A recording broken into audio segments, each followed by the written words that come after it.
there's a lot of different ways that we can interpret this thing. I just mean that we can look at it from a lot of different perspectives. So one way that we can look at it is it's a bunch of pentagons spaced about a sphere, and they're touching by their vertices. We could probably define this a whole bunch of different ways in terms of its geometry and mathematics. But the way that I'm considering it now is so that I can build it.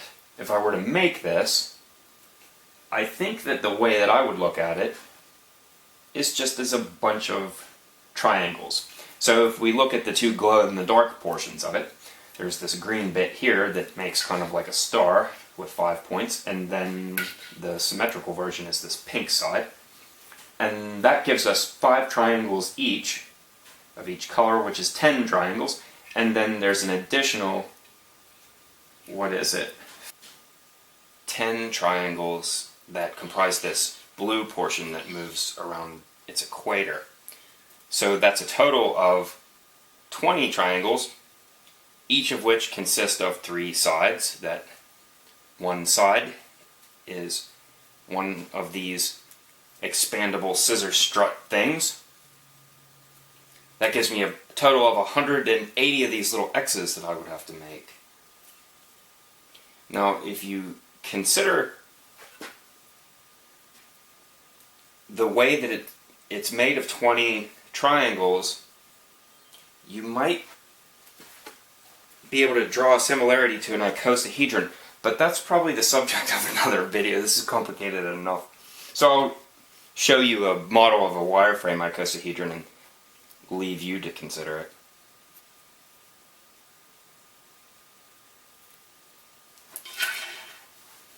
So I picked this up at a thrift store for $1. Actual retail price, something like, I don't know, $35. It's broken in several places, and I intend to fix it.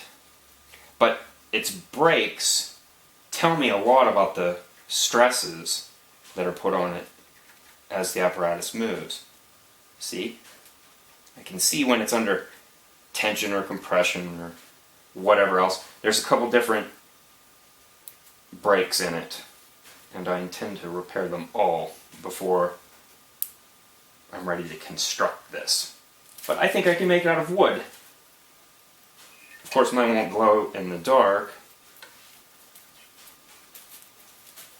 but it'll still be pretty cool, I think.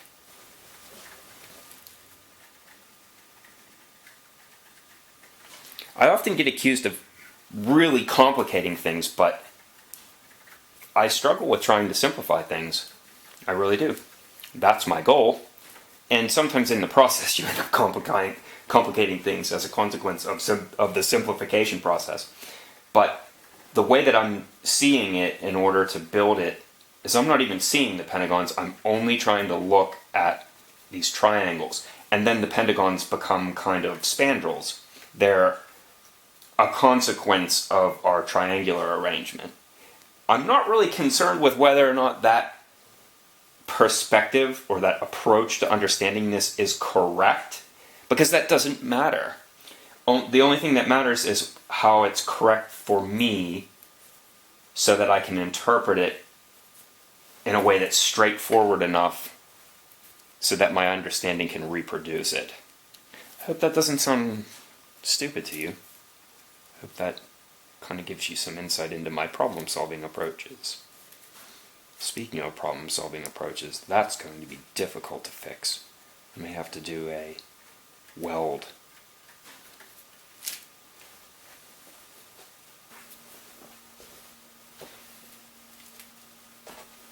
So why does any of this matter?